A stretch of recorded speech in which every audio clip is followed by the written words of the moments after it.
Hello to all of you. This is Dr. Dhaval Maheta, and today we will understand, after learning linear regression analysis, how to predict outcome for the new data.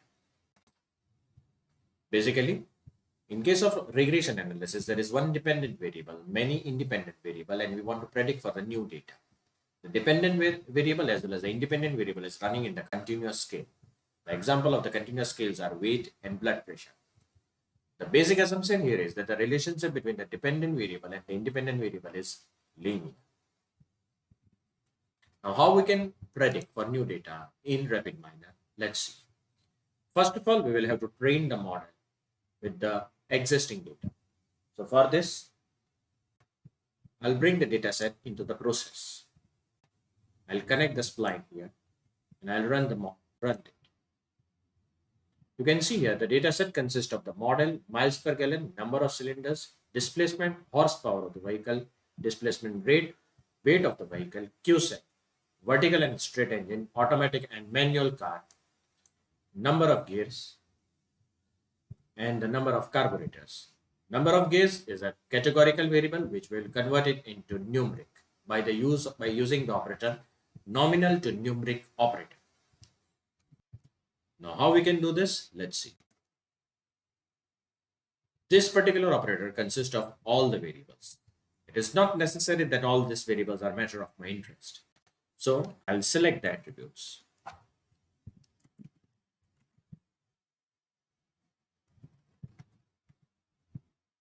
I'll drag it and drop it here. I'll subset. I'll select the attribute. I'll select miles per gallon, horsepower, weight, and number of gears. All the variables which are indicated by hashtags are the continuous variable, and this indicated by the pi is the categorical variable. Now I will have to set the rules. Setting the rule means I'll have to specify which is my dependent variable and which is my independent variable. I'll drag it and drop it here. I'll specify that my miles per gallon is a dependent variable, and I'll make target role as label. Make sure you make it label, then only you'll be able to run the regression analysis. Next thing which I have to do is I'll have to convert nominal to numerical. So I'll drag it and drop it here. Now this will convert all the categorical variables into numeric one. Let us see. When I run this, you can see the gears, which was a single variable, has now been converted into 3 variables with the help of hot encoding, also known as creating the dummy variables. Now, out of these 3 dummies, we'll be only selecting 2. Otherwise, if we select all 3 of them, we'll be in the problem of dummy variable trap.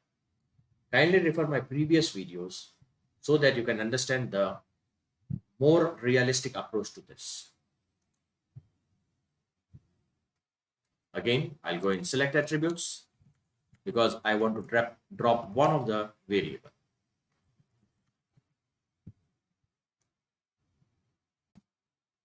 I'll subset it.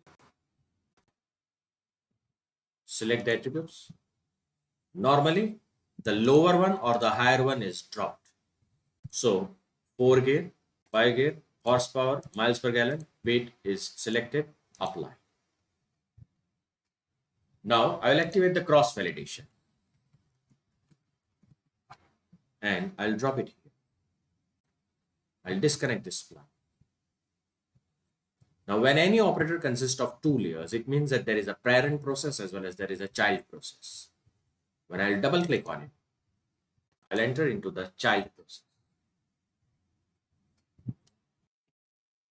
Now I'll activate the linear regression from here.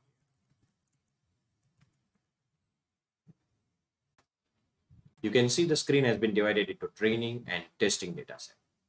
I'll connect train with train, model with model.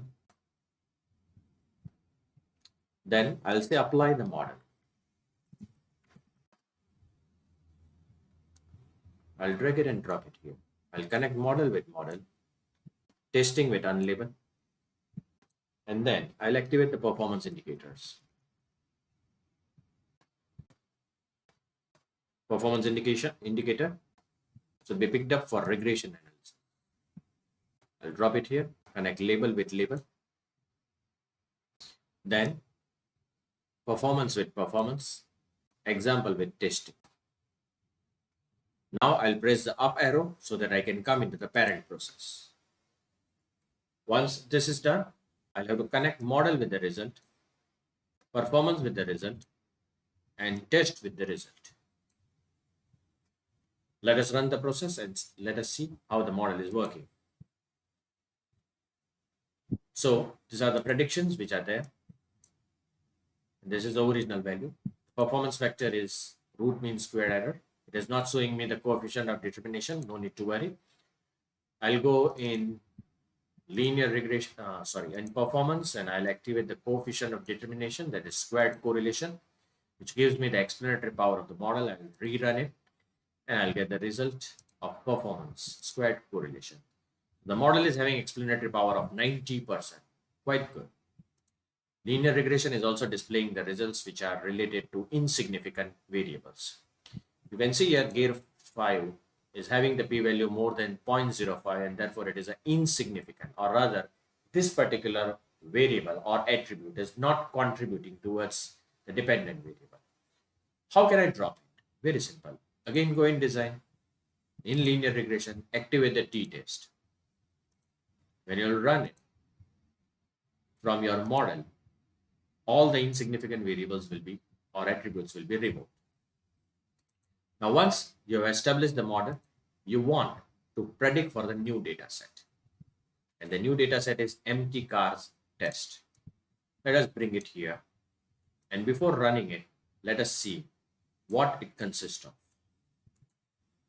So empty cars T is a example set. Now we will be feeding this new data to the original model and we'll try to predict what should be the mileage of the vehicle based on the model which is created with the help of independent variable horsepower and weight.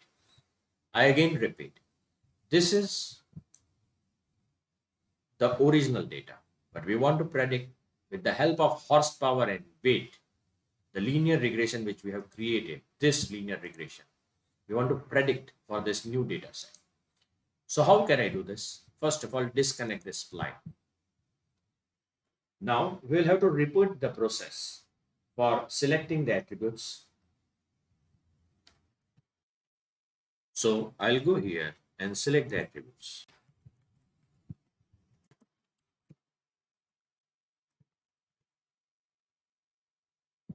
I'll simply drag it and drop it here. I'll connect this spline. Again, it will ask me which attributes you want to select. I'll select the same attributes, weight, MPG, horsepower, and gear. I'll drop it here. Now, I'll have to specify nominal to numeric. It's not necessary for me to specify the role because it will be identified by the cross-validation on its own. Nominal to numerical. We'll connect this. So it will convert all the categorical variables, that is number of gears, into the category. Now disconnect all of them and apply the model here only.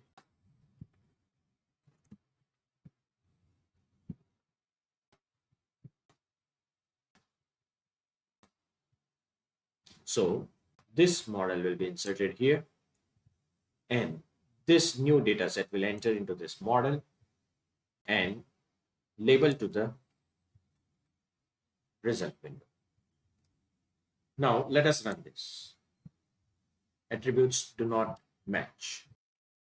Now whenever you get such error, no need to worry. Go in the previous operator, nominal to numeric, and subset. Make sure that the selection is on. If it is not on, transfer the apply and run it. And you can see the predictions which are there. The miles per gallon, this was the actual data, and this is a prediction which is there. Right? If I want to see that how closely my actual data is with the prediction, I can go in original data computation on x-axis and the predicted data on y-axis. I can pass the line also, linear line. I can also see the result from here. Kindly scroll down and you can get the results from here. This is the result window.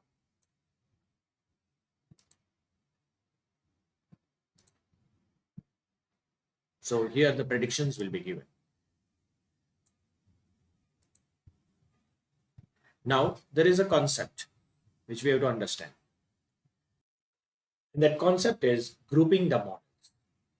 Now, if you don't want to repeat the entire process and we want to select the pre-processes, how can we do? Let's see.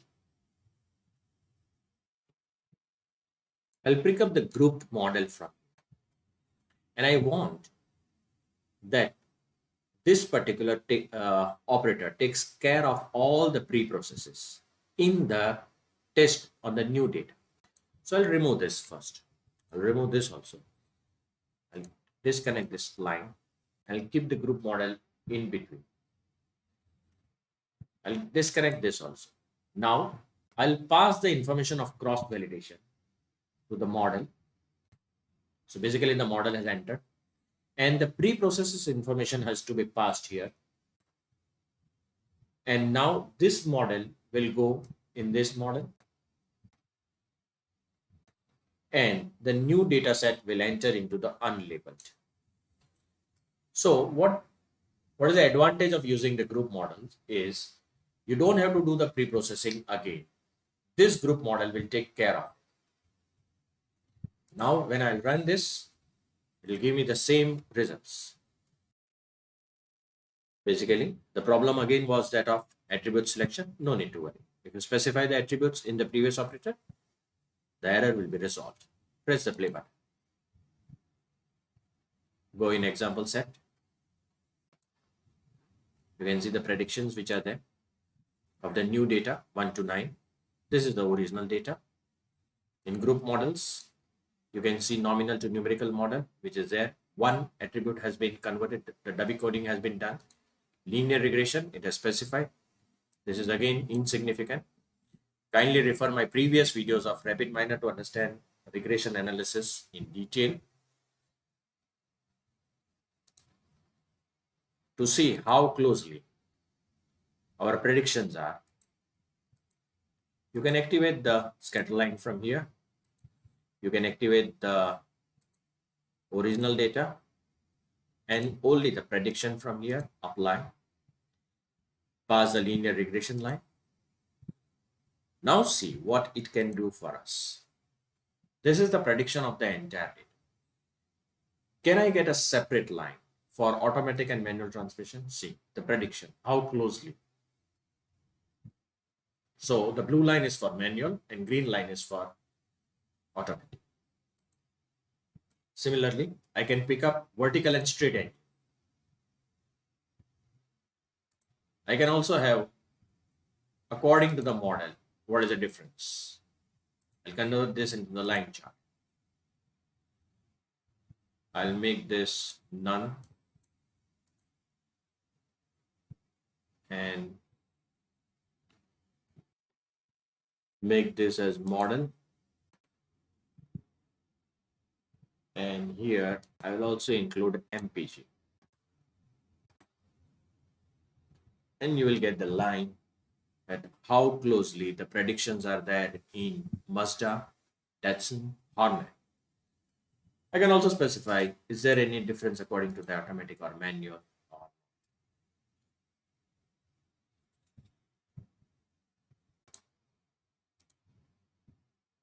So for more videos on Rapidminer, kindly subscribe to my channel. You can follow me on LinkedIn and Twitter. Kindly see my playlist where I uploaded many videos of Rapidminer.